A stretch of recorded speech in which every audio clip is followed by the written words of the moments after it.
And then it is now my great privilege and honor to welcome Francesca Albanese. Dear Francesca, welcome to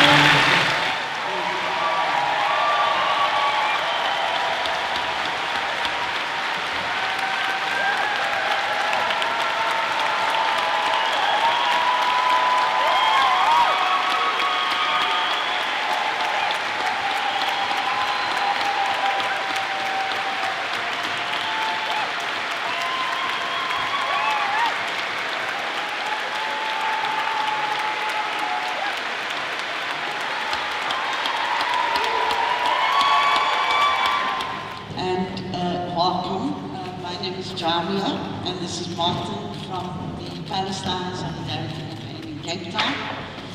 And it's our privilege to have the honor of asking you some questions.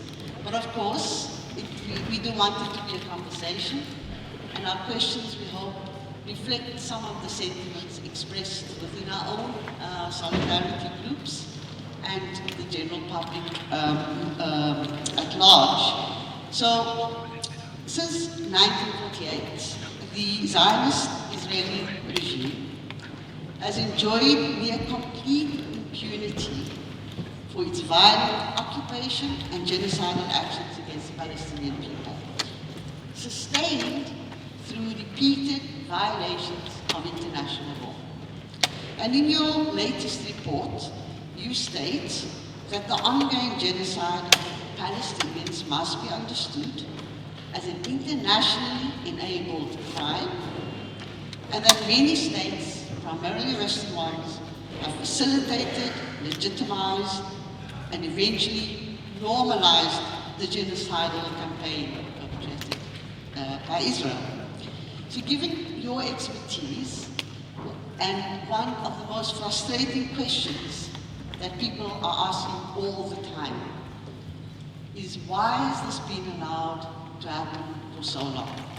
We've got global institutions like the United Nations, world governments, and no one has been able to stop a genocide after 2 years, and not an occupation, an illegal occupation, since 1948. So what is it that we can do, particularly with respect to the United Nations and the paralysis which they find themselves in with the veto powers of certain member states in particular?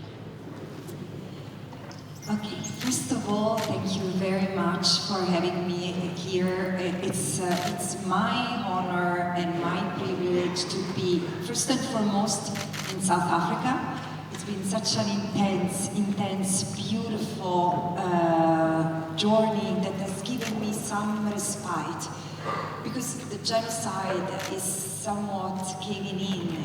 It's built into the system, not just of the Palestinians who are enduring it in their soul and body, but all of us who still an inch of humanity, and I've been looking at it with a sense of impotence.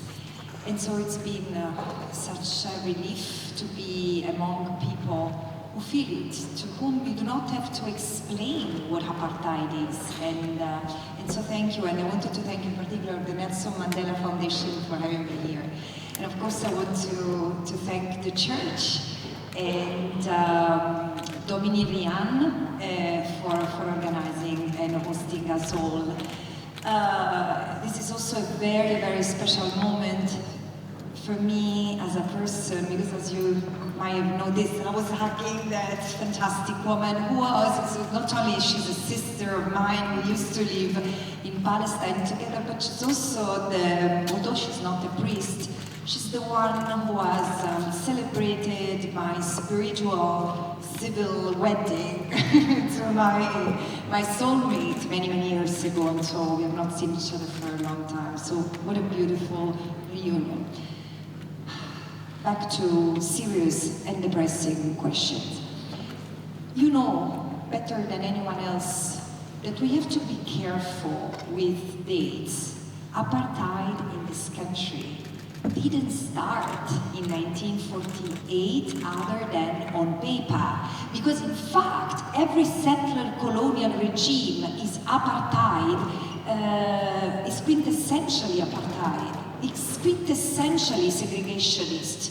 Because the segregation allows to confine, to steal resources, to control.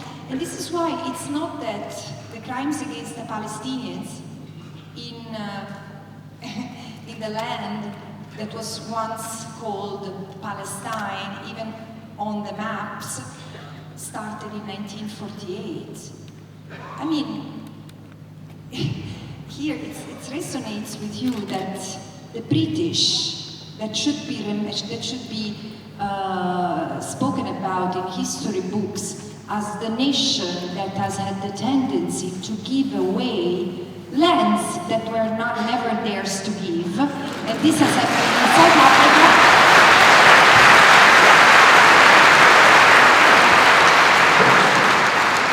It has happened in Palestine, elsewhere. But look at the hubris.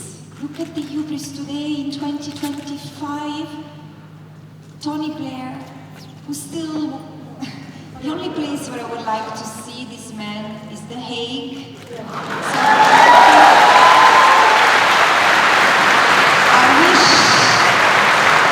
I really wish him a long life and a healthy life that allows us to put together all the papers we need to take him to The Hague.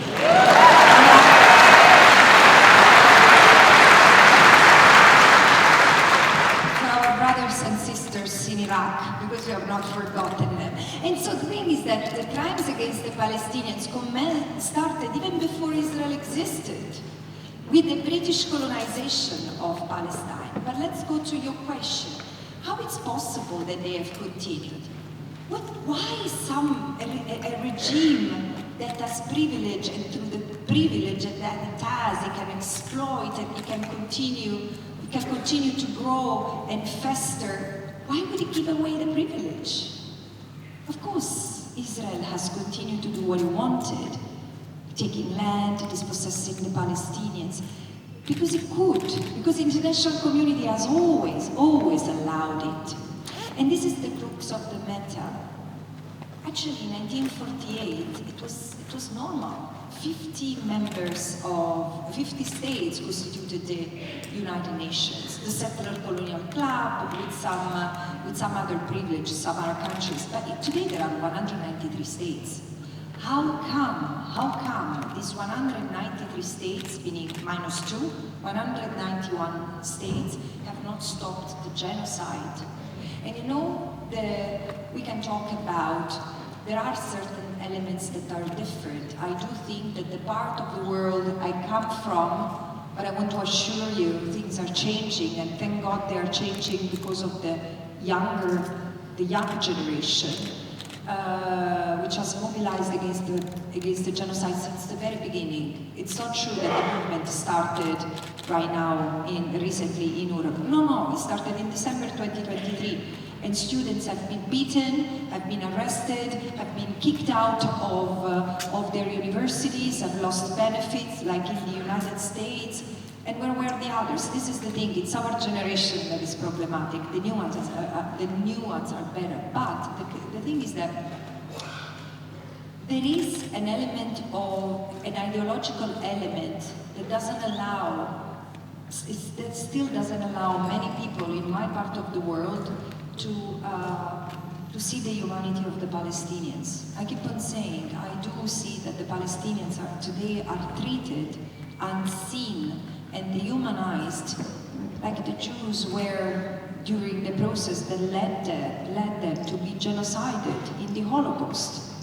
They are killed, they are blamed, and they're smeared. But so there is a racism, and which is a disease that needs to be cured or needs to be uprooted. But also there is something that resonates here as well. 30 years after the formal end of apartheid, economic and financial interests. If I have to point at one problem, it's this one.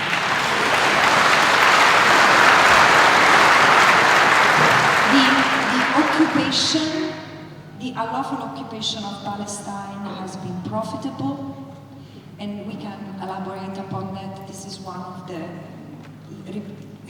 report that I present, the findings that I presented to the Human Rights Council earlier this year, pointing to the many private actors, many companies, but also universities, banks, pension funds, charities that for 57 years contributed to strangle the Palestinians, to help Israel displace them from their land, destroying their livelihood and homes and life, imprison, surveil them, and then replace them. You know? You forcibly remove people from their land, you destroy their homes, you confine them to given areas, Bantustan, and then you replace them with settlers.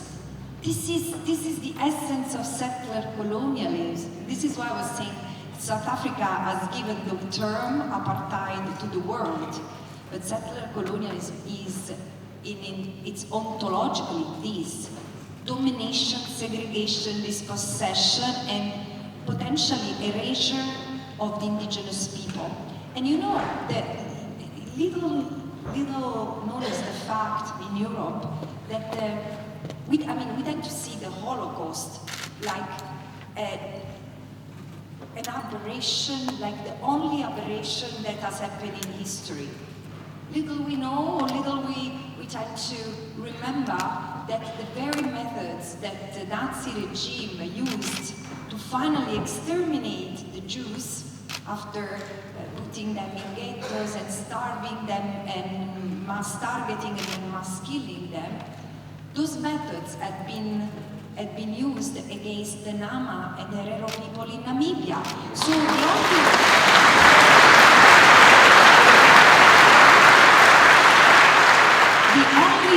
the only novelty was that was the first time, I'm not even sure anymore, because in fact I think that settler colonialism as a mentality through patriarchy and through the church, in fact, has been used to erase and to uproot and to kill so many communities that didn't conform to that idea of the pure race of purity that was whatever the church back then had envisaged. Women were burned for centuries. I mean, why in the whole coming to this church, the only faces you see on the wall are men? Because those of us who dare to speak, were either pushed back, or interned or burned. This is what, and now the thing is that they cannot burn us anymore, so they insult us and they treat us as hysterical, right? But so this is the thing, we need to understand that we are still emancipating ourselves. There is nothing exceptional about what's happening now. No, this is not a phase of darkness that we have not known before. The world has always been this. And in fact, humanity, I know that I cannot tell this to the Palestinians, but humanity has always been this. The slave trade was brought to an end also because it became unprofitable at a certain point. But there was a movement of people. The first human rights movement was to abolish the slave trade. And this is the way we have become better. And this is why Palestine today is putting us on a test. But I want to say, and then I will stop here, otherwise I will turn this into a sermon. Sorry, I have the tendency, and the church inspires me. But the thing is that it's not just ideology, and intervening for Palestine is not an act of charity. It's an act of uniting the struggles, because the reason why there are still so many brothers and sisters in shanty towns a few kilometers from here or in Soweto is because apartheid has been removed maybe from the legal documents, but the underpinning structure of occupation and exploitation is still there. And it's true for the South African, and it will be true for the Palestinians, but right now, we need to help them. As others have helped the South African people, the South African freedom fighters, to bring down the apartheid regime, now we need to help the Palestinians, and then the Palestinians will help you finish the job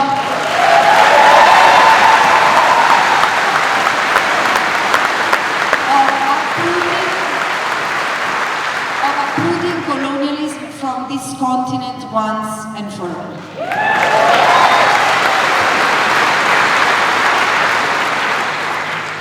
Thank you. So just to follow up directly, does the Hague Group offer an alternative to the settler colonial club of the UN that you just described? Is there any hope in what the Hague Group of the Global South represents in this moment? Be honest. How many people know what the Hague Group is? Okay, that's fine, it's good. And just a clarification. I didn't say that the UN is a settler colonial club. I said back then, in 1948, now it's much better, right? But the settler colonial club still calls the shot.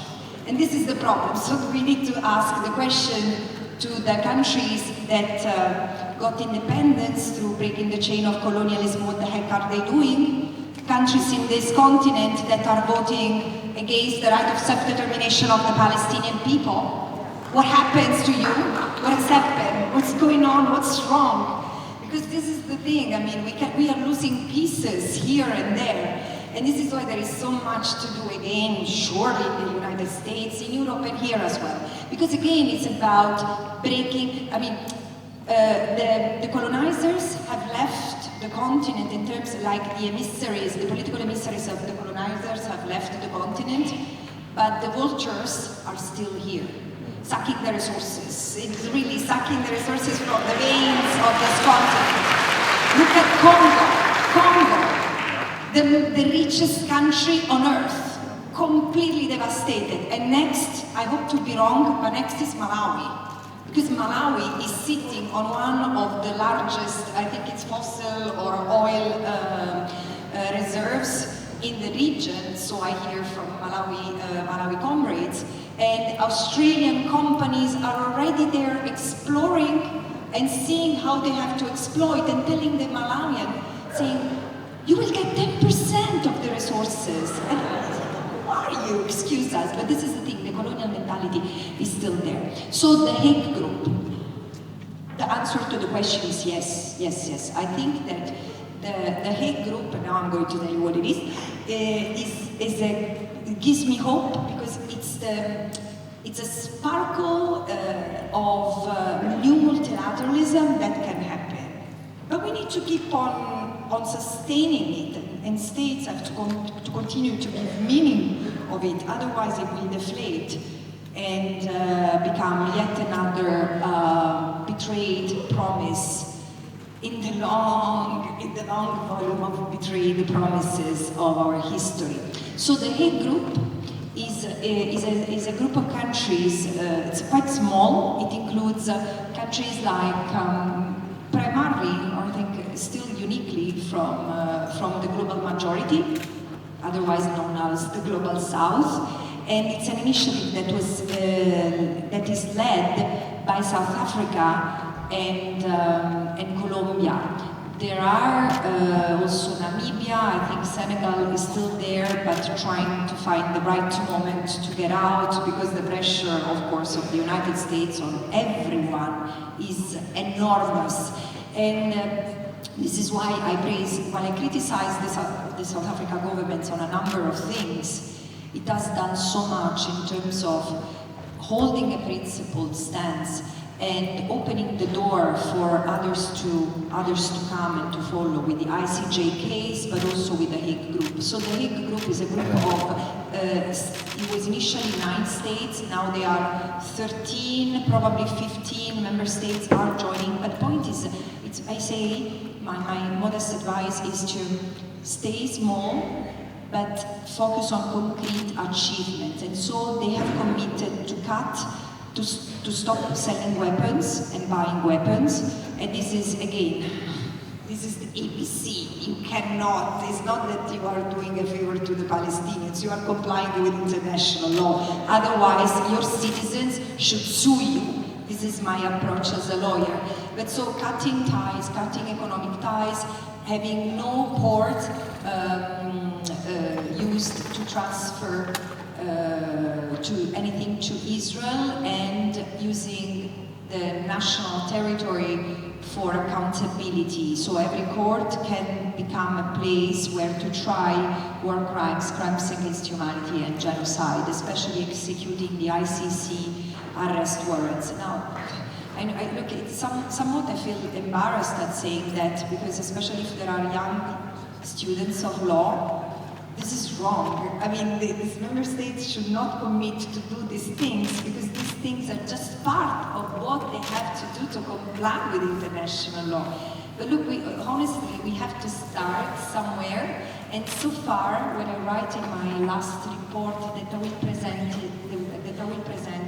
to the United Nations in 2 days from here, from Cape Town, because I'm banned. I cannot travel to the United States anymore, but it's okay. It's nice to meet you. But this is what I say. The genocide in Gaza, well, of course, the primary responsibility is of Israel, because the executioners have been Israelis, Israeli women and men. And if I were a religious person, I would say, may God have mercy of them, because when they will realize the kind of monsters they have become, they will be haunted forever. But really, the brutality and the inhumanity that they have seen unleashed against the Palestinian people, not just in Gaza, in the West Bank, in East Jerusalem, what has been done to the Palestinians from the moment that they have been arrested and detained by the Israelis is something I've never seen anywhere else. And so, with this scale, with this brutality, with this sadism, in modern history, of course. So this is a collective crime, and it's a collective crime that has been enabled exactly because no one has respected the law. No one has done what was supposed to do. Cutting ties with Israel. No more weapons, no buying weapons, no more diamonds, no more Jews, no more fruits, nothing. You cut economic trade, you cut everything to Israel, you cut partnership. And the other thing is that, have you had the nationals who have been fighting in the Israeli army? Okay, so what happens when they come back? They need to be considered suspect. So the police needs to investigate that. If there is evidence that they have committed crimes, they have to be prosecuted, and if the judges conclude that they have committed crimes, they have to be convicted. And this is like nationals and Israelis who come here to rest and recover from the massacres, because massacring another people is tiring, actually. You necessitate of a bit of respite. So, and what else? And so the BDS is to be the philosophy of the country, from top down, right and left. And doesn't matter if you are a minister of God or a minister, this is what you will have to do. If you're an individual, you boycott. If you are a business, you divest. And if you are a civil servant, more civil than servant, I hope, you find a way to make sure that the government cut ties with the apartheid state of Israel.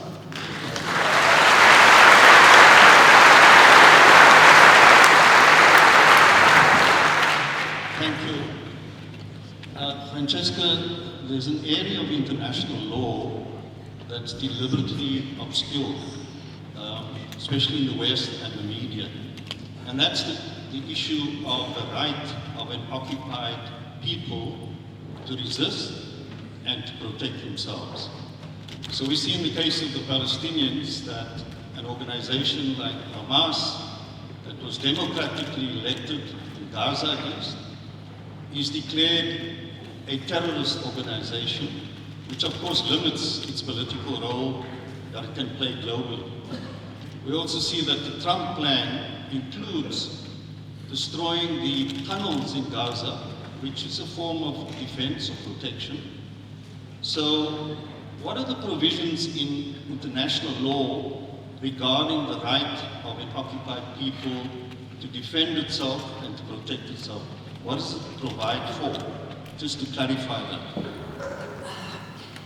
Of course, the right to resist is considered controversial because the right to resist has been codified thanks to the colonization process. I mean, this continent was critical to codify, to render, to create a normative basis for people to resist oppression, apartheid, and ancien regime. This is what the law says.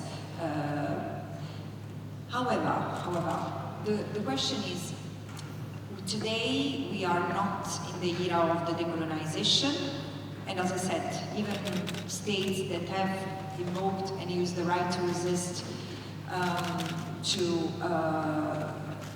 free themselves from oppression are looking away while Palestine gets completely crushed. Today we are in the post-9/11 era, so every freedom fighter, more than ever before, is considered a terrorist on a global scale. I mean, this is the language that even states in the global majority, this is the language that even states in the global majority are using. So let's go back to the basis. Do oppressed people have the right to resist? Yes. Is it practical for people to use the right to resist? Absolutely not. But the thing is that in the case of the Palestinians, it should be easier, and I will explain why.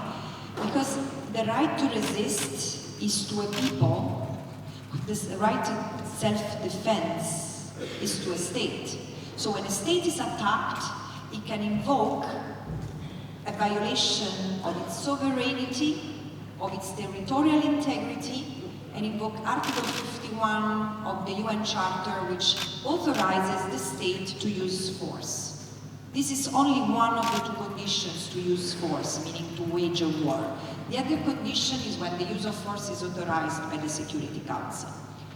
But the thing is that under international law, and this is the rule that was already affirmed in the case of Palestine in 2004, Israel as an occupying power, and this was the ICJ advisory opinion on the construction of the wall in the West Bank, Israel cannot violate the right of self-determination of the Palestinian people and cannot use the argument of self-defense, even when it has legitimate security risks, security concerns. No, sorry, not legitimate.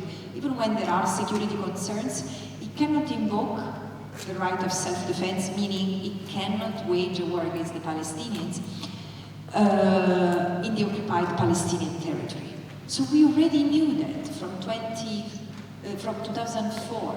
If now, even more. International Court of Justice in 2024 has said Israel maintains an unlawful occupation. Not an unlawful occupation because it arrests children, because it practices apartheid and racial segregation, or because it violates the rule that governs the conduct of an occupier here and there. An occupation can be legal under international humanitarian law, but the court says this occupation has become the vehicle to annex the land, so it's a form of aggression, you see. So yes, the Palestinians have the right to defend themselves from the occupiers. Of course.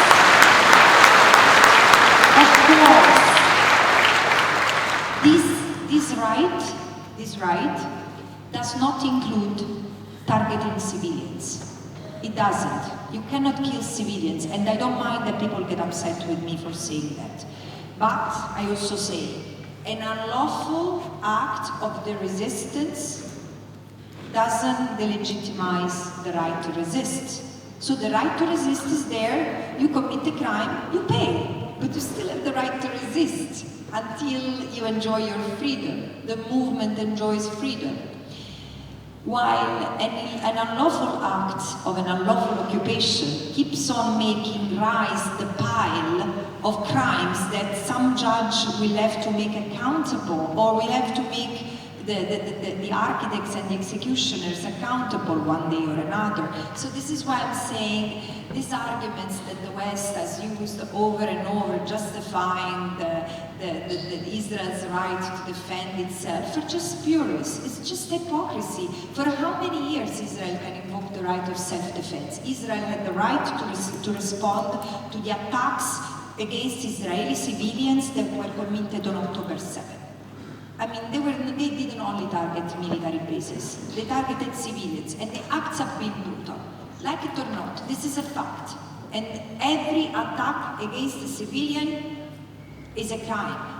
Unless the civilian is taking part of the military activities, like the settlers. I challenge that the settlers roam around killing Palestinian civilians are not part of the occupation force. So these are the things that we should be discussing. But member states are not engaging on this at all. So the only way to protect Israel is to make sure that Israel complies with international law, which means withdraw the occupation, withdraw the troops, dismantle the colonies, stop exploiting Palestinian resources, made reparations and allowed refugees from 1967, this is what the court says, to return. We have to start somewhere. So for me, this is the first step to then advance justice for the Palestinians displaced since 1947. But however, this is the law in abstracto, but the law is as strong as the will of states to enforce it. And because the states seem to have no real intentions to apply the law, it falls upon us. It falls upon us to make sure that the government hears, the government listens to, and the government acts. This is why I think that grassroots mobilization, conscientization, sharing and agreeing upon strategy is absolutely necessary now more than ever. A, because the Palestinians are facing an existential threat. They might be really fully ethnically cleansed from the little that remains from their land, and second, because what's happening in Palestine will not stay in Palestine. Look, all the weapons that have been tested and perfected on the Palestinians are going to be used against us next. It's already happening.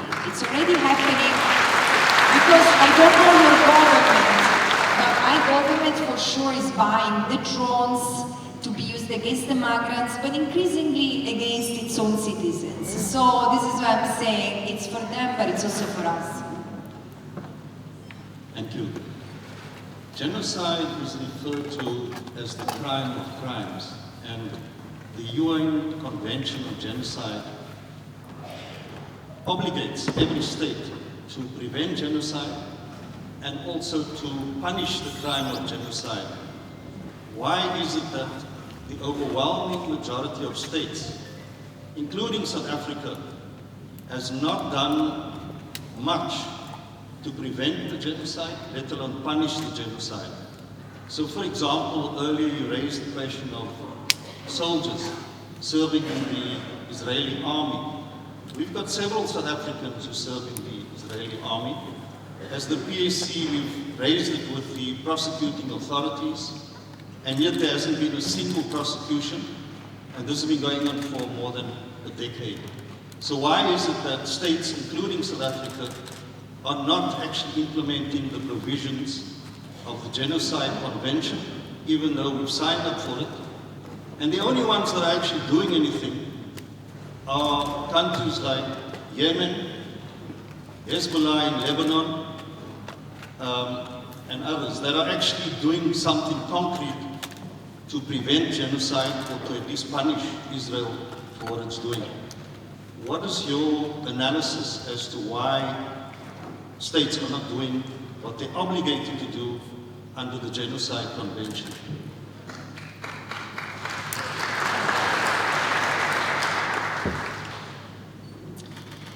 I hear you, but I respectfully beg to differ. I wouldn't say that South Africa has not done anything. It's not true, because South Africa has done something that is so important beyond symbolism. It might seem nothing to you, but look, human rights, invoking human rights is also what has happened 30 years ago to bring down apartheid.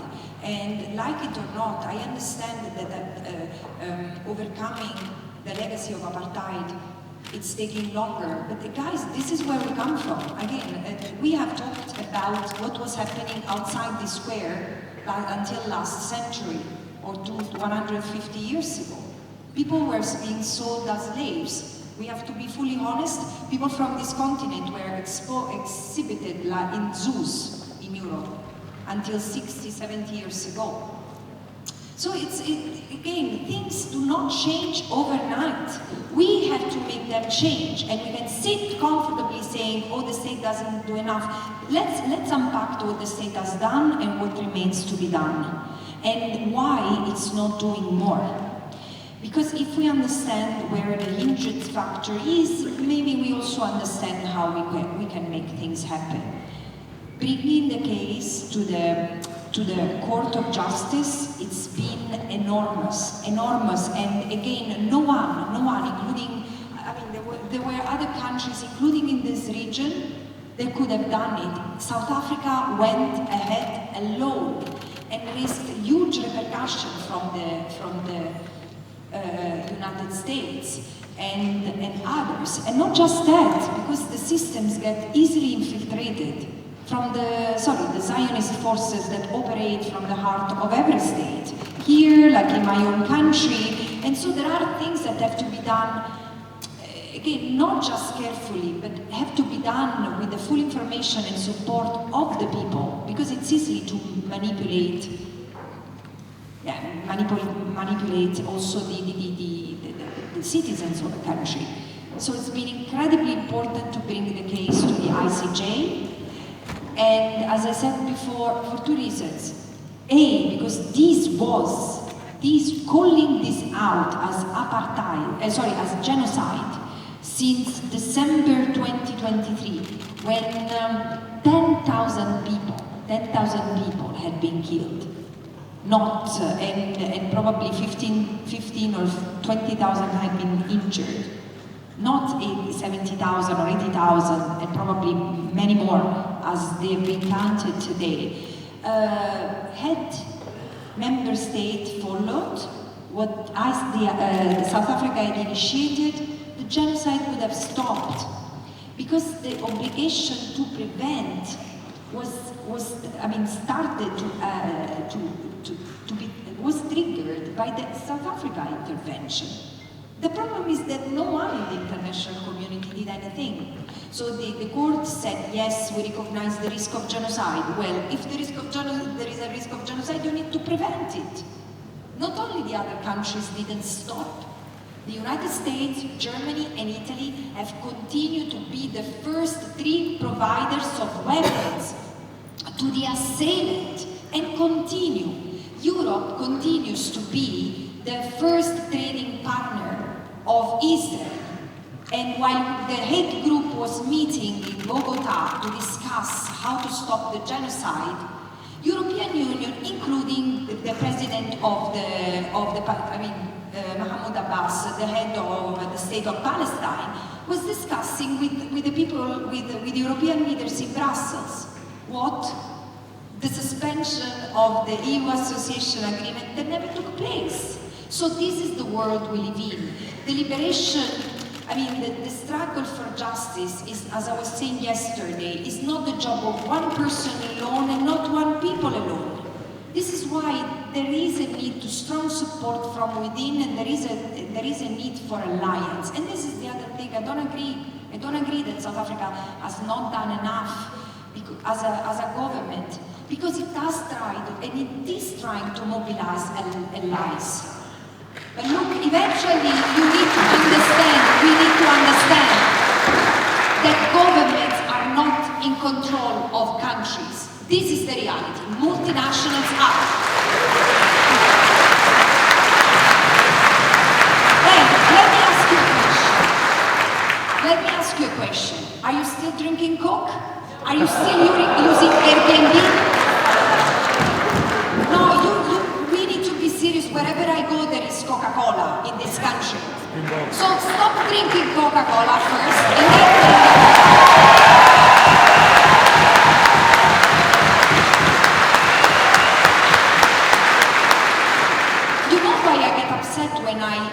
again, I'm not here to defend the government. I'm upset with the government as well because it's still providing coal to Israel.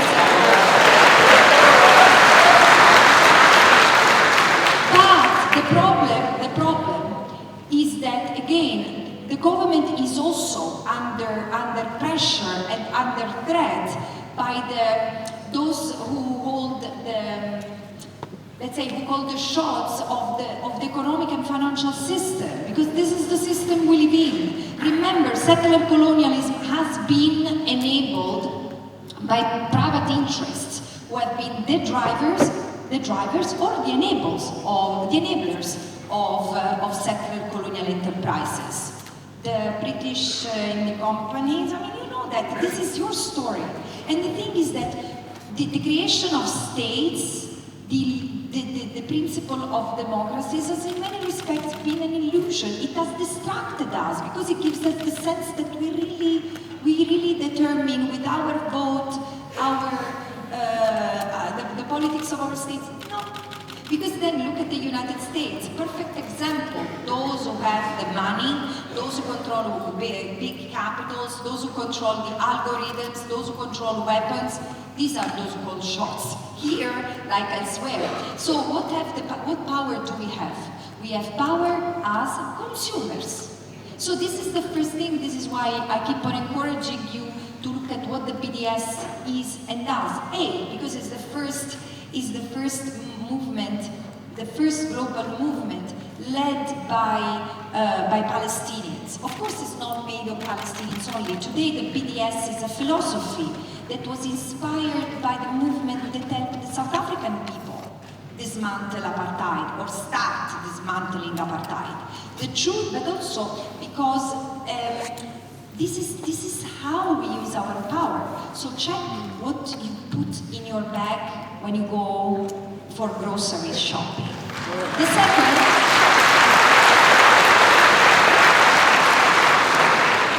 second, and this is true at the supermarket, at the pharmacy, etc. And this is, you have BDS guidelines. Second, check your banks. Make sure that you make ethical choices from what you buy, where you put your savings, if you still have. So these are concrete steps that you can take. And then organize, because of course the protests should take place. But where? To the ports. The critical mass is to be moved from the streets to ports. Because this is not something that can be left on dockers alone. Look at what's happening in my own country. Fantastic. I'm glad that the people in my country are doing smart. It's beautiful to see how they are organizing the dockers with the support of the trade unions that said if something happened to the flotilla, and aid doesn't get there, we will stop everything. And now, of course, the problem is that you close one port, not just for weapons transit, also for goods that come from Israel. We cannot buy anything from an apartheid state, right? And this is the thing that you need to do here. So don't protest only in front of the parliament, move everyone to the ports and make sure, like Dr. Naledi Pandor said 1.5 ago, if all workers, I think even less than that, if all workers struck for 1 month, the genocide will be over immediately. Let's see if we are up for this challenge. One more thing. I mean, we're talking of armed resistance again. Yemen, I understand Yemen is trying to block traffic of goods to Israel. But again, this effort should be, imagine, I'm not even calling for a military intervention yet, because it will not be authorized. And I'm not someone who's going to invoke measures that are against international, because it's a very fine line. You do whatever I want, but I will never speak against the law that we have, because the moment you start pushing those boundaries, you open up for might make rights. And this is already the tendency of the world.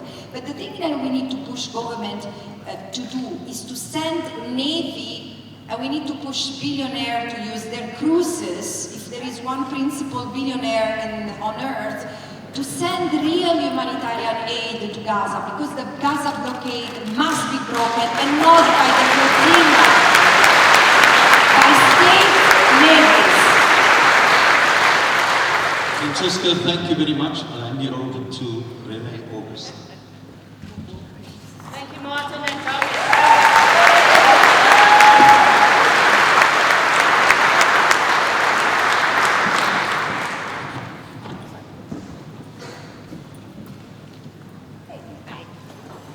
I feel like I have a terrible job of trying to stop the conversation, but we really do want to get to some of your questions. I think firstly to say thank you to you for not only your comprehensive responses to the questions, but for your deep compassion and how easy it is for us to see your humanity and your love, not only for the work, but for the people that you work for. Thank you.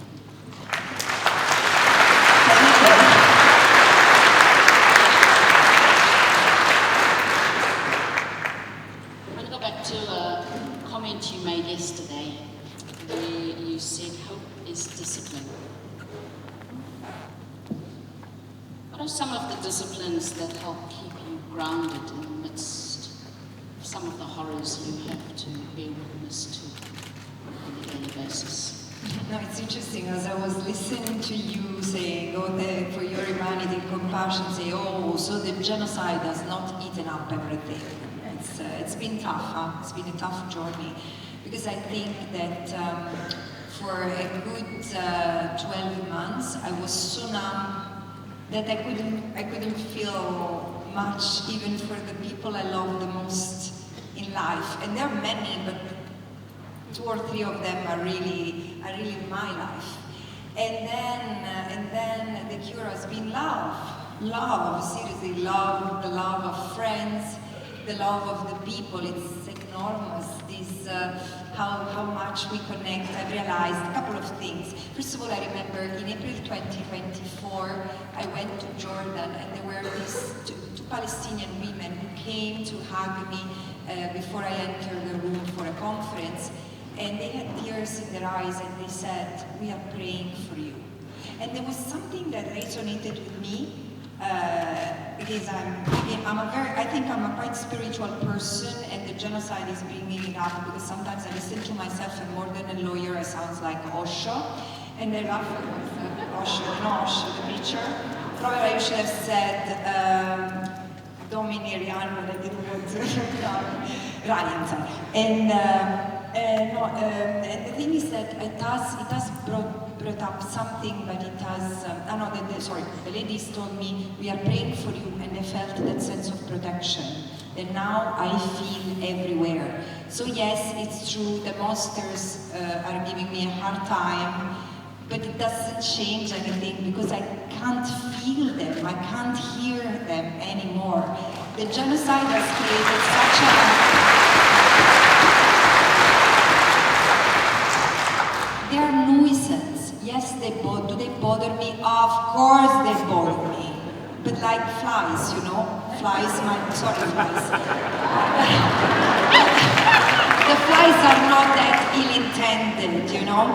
And again, the question is that the purpose of what we are doing, I was not prepared. I was not prepared to stand for this. I was not prepared, and look at me, remember, we were living in Jerusalem together. I vividly remember one conversation we had once, and I asked the lawyer, say, how come no one brings the settlers to court? Which is a question that is so obvious, and she planted the seed in my mind, and then after a few years it started to make sense, and this is one of the things that I feel I have to do in life, especially after a genocide. When you have norms. If the governments fail to apply those norms, you bring them to court. So going back to the question, I do feel the love of the people. I do feel the fact that Palestinian children, but also Israeli children, are my children. I mean it. And I'm not taking the risks I'm taking lightheartedly, because I know that I'm also bringing into these people in my life who have not made a conscientious choice to be part of this. And at the same time, I think that if we tolerate injustice, if we let injustice fester, sooner or later it will turn against us, it will turn against my children. So this is the time to get rid of this disease. It's like, I really see it as if it was, when I have to explain to my kids, I try to use very simple images, and it's a confrontation between light and darkness. And if we keep on uniting, if you keep on bringing this light together, we will be like an arson that we need, that we will purify the system we have. So also probably meditation helps, recentering yourself, buying expensive clothes. No, I'm joking, buying clothes in general. And no, it's, keeping being lovely, caring, and because giving is much more fulfilling than keep on.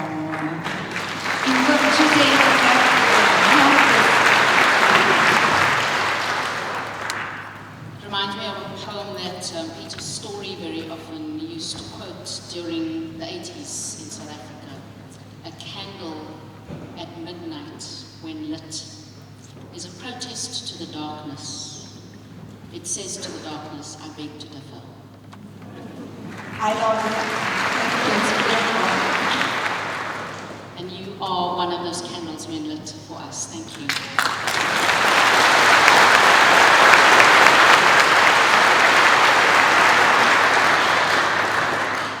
The most voted question that's come from the audience is a question you have responded to a few times, and yesterday as well, but it seems that it burns on the hearts of many people. It says the world governments, as well as bodies like the United Nations, have been unable to enforce international law and end a 2-year genocide. What does this say about the future of international law when Israel acts with impunity?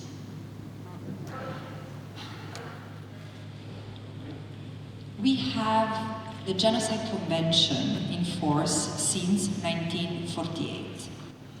In 2025, we realize the governments, states do not do enough to prevent genocide. This is amazing, because we didn't have this awakening when the Tutsi in Rwanda were genocided. We didn't have this global awareness. Yes, some people had, but it didn't change. They didn't prompt this into action. Rwanda was close to you. I don't know what was your reaction, but I can tell you, in Europe, when there was the genocide of the Bosniak, we knew. It's not true that we didn't know. The genocide of the Nama and the Herero happened far away from many, and you couldn't take care of your brothers and sisters in Namibia, no. But the genocide of the Jews and the Roma and Sinti and anyone who didn't conform with the idea of the pure race happened under our watch. The Jews were our brothers and sisters, were our neighbors, so it's not true that the genocide of the Jews, no one knew. Probably it was not that well known that there were the concentration camps, probably. But in my own country, the Jews were kicked out of public life through laws of the state. So this is why I'm saying today, for the first time, there is a global consciousness that has been developing thanks to the struggle of the many over time. So you see what's happening. That those lights, those candles, continue to break the darkness, continue to beg to defer, that we cannot continue to commit genocide undisturbed and undisrupted. So this is the thing. Did we need yet another genocide? Clearly, at least now we need to make sure, now that our conscience is awakened, we need to make sure that this is the last genocide of human history and this is the last crime that Israel is allowed to commit against Palestinians. Can we do that?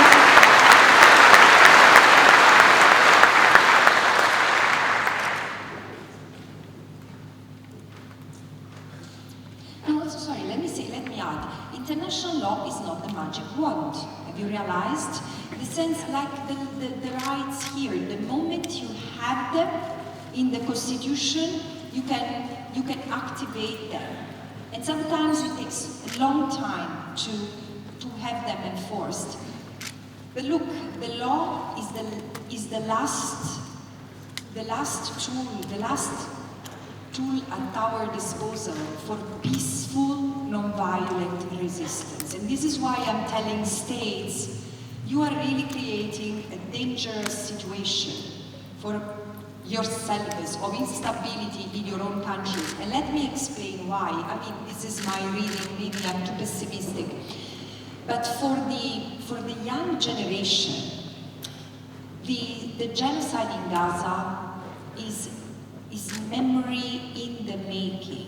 This is history in the making. They will not be afforded, as I was saying yesterday during the Nelson Mandela lecture, they will not be offered the possibility to learn of a genocide as I've done and say, oh, I wish I had been there to stop it. For them, and this is why the youth are the ones that give me more hope and are the ones who have protested since the very beginning.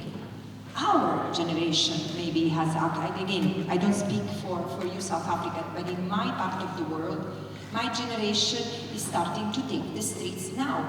And we do not have time to sit and complain and say, oh, but what a latecomer. Doesn't matter. Now we have to make sure to end the genocide, to end the unlawful occupation, and then to end apartheid. Once all of this is done, we sit at the table and we start blaming each other. And I think at that time we will have discovered that we love each other as allies and we will trust the process.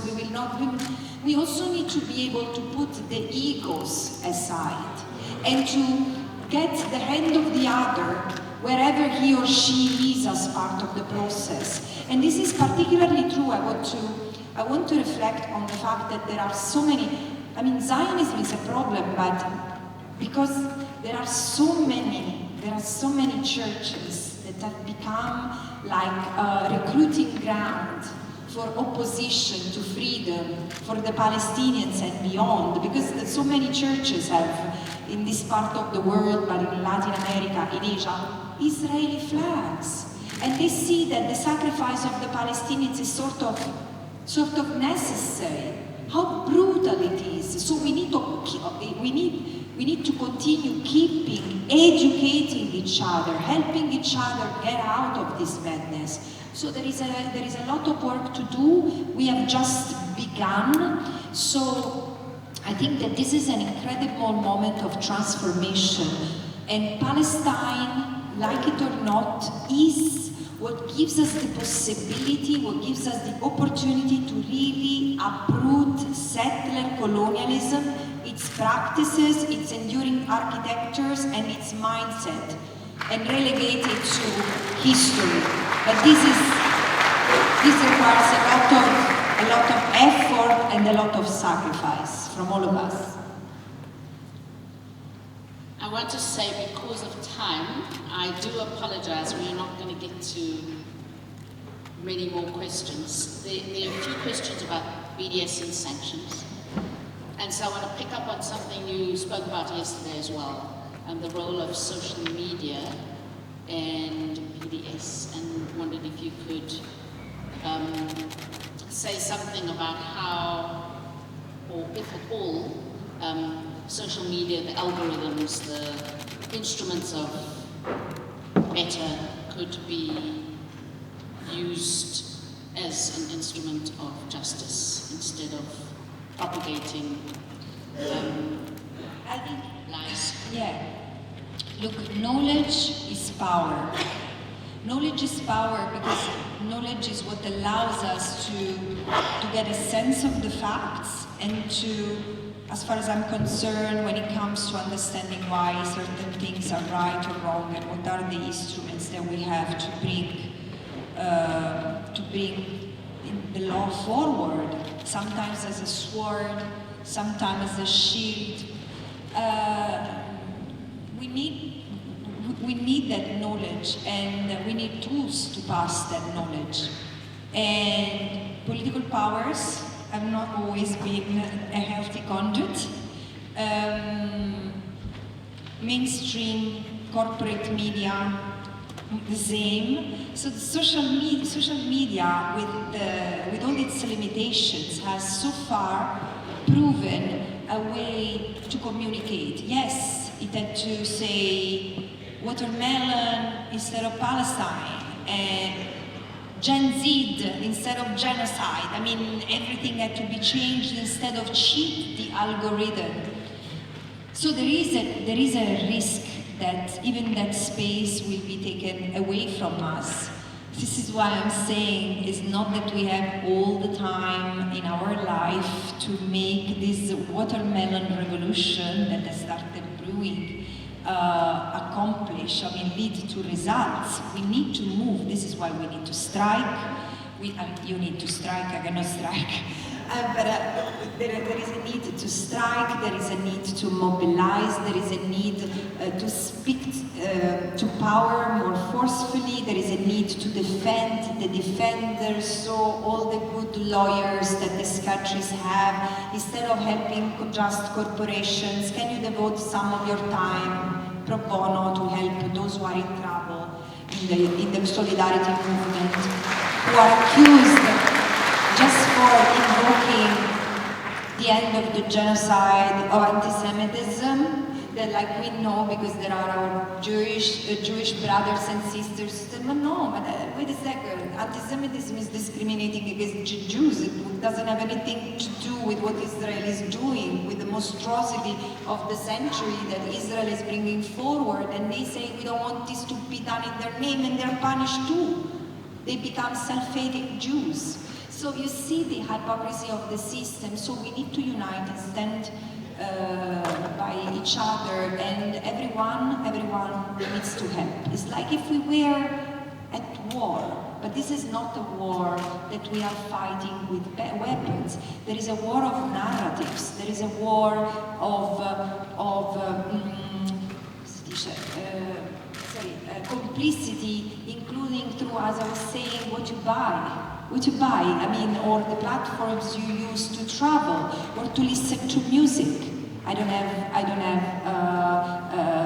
Spotify anymore, and I don't use Amazon. No, not actually, no. I'm still using Amazon to sell my books, and this is not good. I'm not using Amazon to buy, but I need to take my book out of Amazon because otherwise I'm incoherent. And this is the thing. But little by little, I'm not saying go zero waste overnight. Zero waste to save the environment, but go as zero waste as you can to contribute and not to be just one who complains from the comfort of his or her sofa.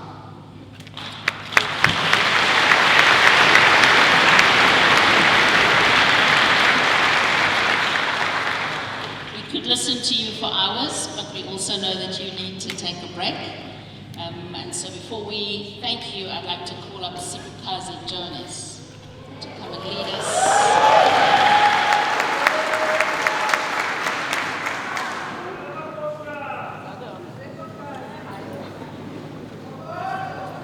What is the value of ink on paper? Our poems about olive trees were good fuel for memory, but now are little else but ash. Groves in ruin and graves en masse. Which metaphors are ripe to pick among the rubble? Paging through blood-scribed land. What is the sanctity of scriptures between two tablets of stone and even harder hearts and ears? Holy text, ground and pulped by colonial intent and convenient interpretation. Verses like pacifiers to lull heaven-bound souls who do not question promises and prophecies fulfilled on genocidal altars. Altars whose names must be debated when the sacrifices are brown and black bodies. What is the legality of laws between gilded covers and under gavels when scales are weighted to favor unscrupulous power? Neither agreement nor morality or justice are the measure, but tragic theater propped up by impunity. What good are all these pages? Law, scripture, art, petitions, fuel, food, seeds, waste, toilet paper? Ahmed Muin Abu Amshar, a music teacher who, thank God, or misfortune, will still be alive by the end of this poem, is given a guitar by a friend. He plays for the first time in a camp since being displaced 30 times. Some laugh and say they need food, not music. But he teaches children to harmonize to the incessant noise of Israeli drones swarming above them daily. They battle the horrendous hum without music sheet, composing a moment of something other within the pain. The flower is still in the middle of the fire, he says, tuning its strings. What would we have done had we held the pen of history in the advent of its greatest tragedies, we asked ourselves? Could it be that we think too much of making history? A future that will become past an ever-moving target. The question is, what does this present demand of us, who cannot enter temples of power, cannot write laws except with our feet in the streets, who cannot occupy pulpits or parliament? I invite the words of Palestinian poet Najwan Darwish to guide us when he writes, I want to write the land. I want the words to be the land itself. But I'm just a statue the Romans carved and the Arabs forgot. Colonizers stole my severed hand and stuck it in a museum. No matter, I still want to write it. The land. My words are everywhere and silence is my story. Perhaps all we are meant to be is the air, trembling around a guitar string, augmenting each note of a people composing their own terms for freedom and peace. Sound and air becoming wind. Every small act of solidarity harmonizing higher, higher, higher, higher above the drone until the inevitable fall of empire.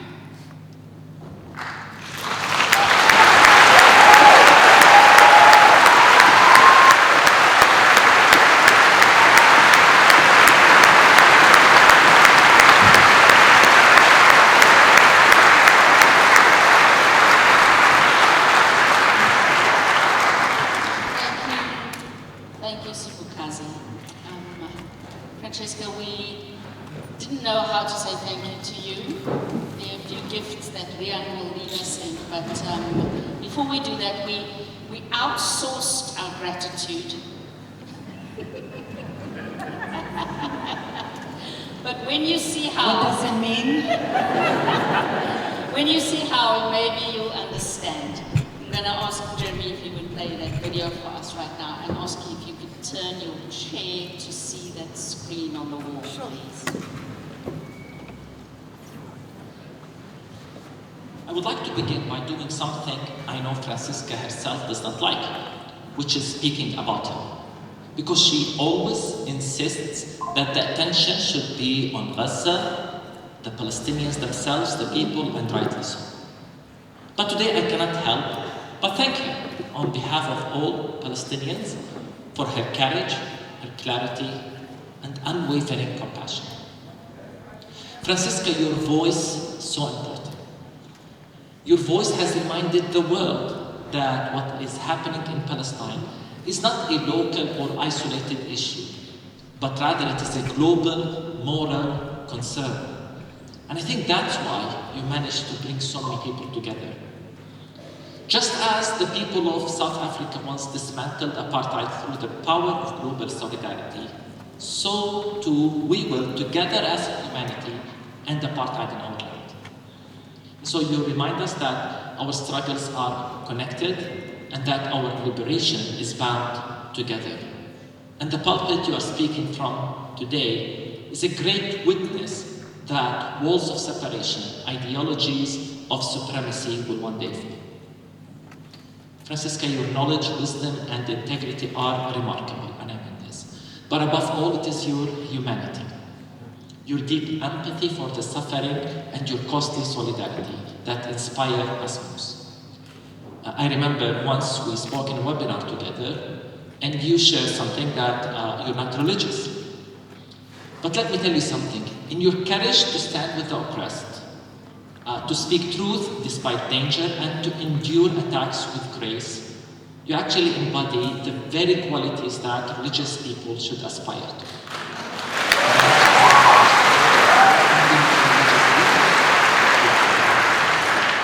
Perhaps one day, in a better and freer world, we will sit together over coffee and speak about God, about faith, about hope. But for now, please, I want to say thank you for who you are. Thank you for standing with us, standing with truth, standing with justice and humanity.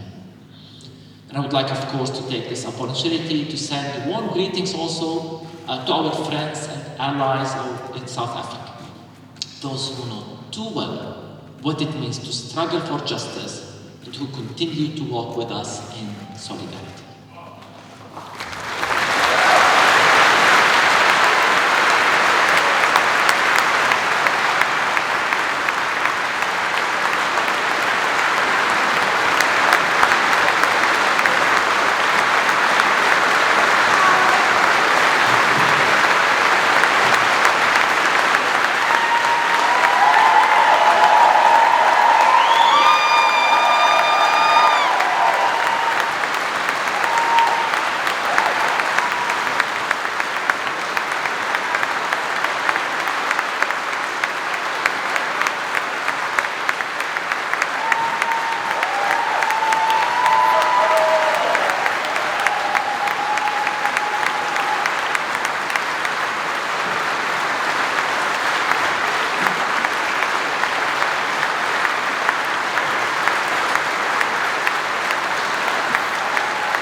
But you're not going to convert me. I got it. Hey, when Palestine is free, you come and we talk about God. No, thank you.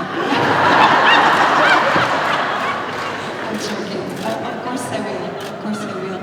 And just saying, for the Palestinians around, I'm collecting so many gifts and awards. And these, no, gifts are mine, but the awards are yours. So Reverend, let's make sure that we have space in the museum of Free Palestine for all the things that I'm just a custodian of. And then, yes, we'll also talk of faith and God after the genocide. Thank you so much.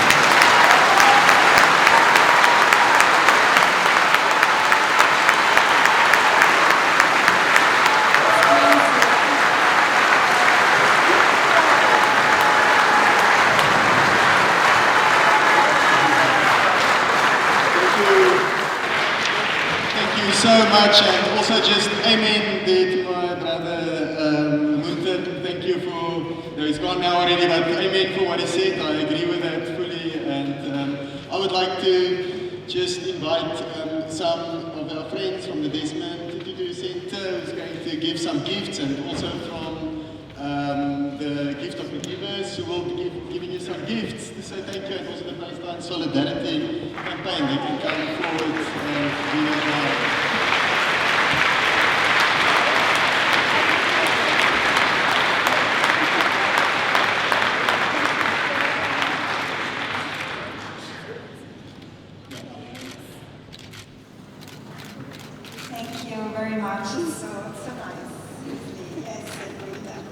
I'm around for another few days if you want more gifts. I'm joking! No, I'm here just for hugs. Yeah. Otherwise, I will need, already have an extra luggage. Please don't make me pay extra fees. No. And, but because seriously, the strength that we give each other just by being together. I don't think I've ever hugged even my family members, as much as I hug people these days. So let's recharge batteries together, and yes, so thank you. Basta.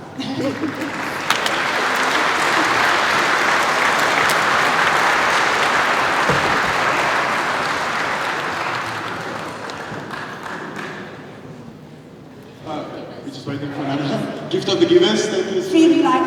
It feels like Christmas. Oh wow! Cape Town really wants to beat Joburg, right?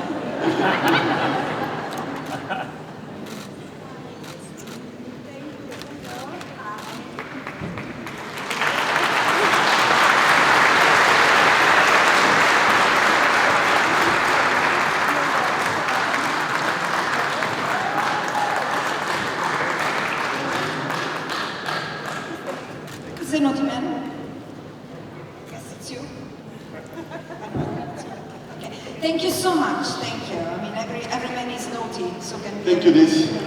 Thanks. More gifts coming your way.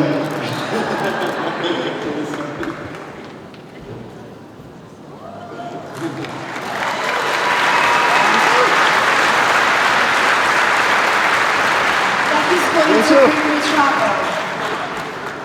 Okay. Even more trouble.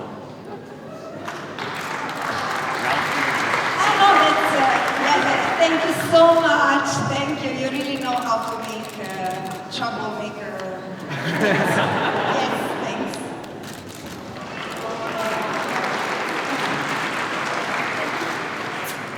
Thank you. See you later.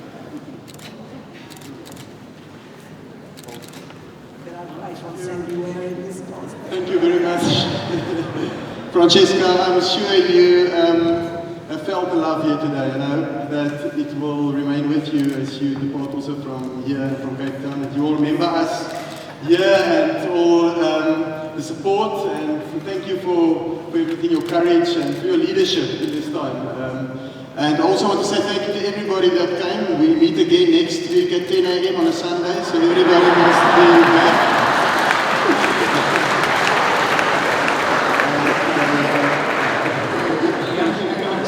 Thank you.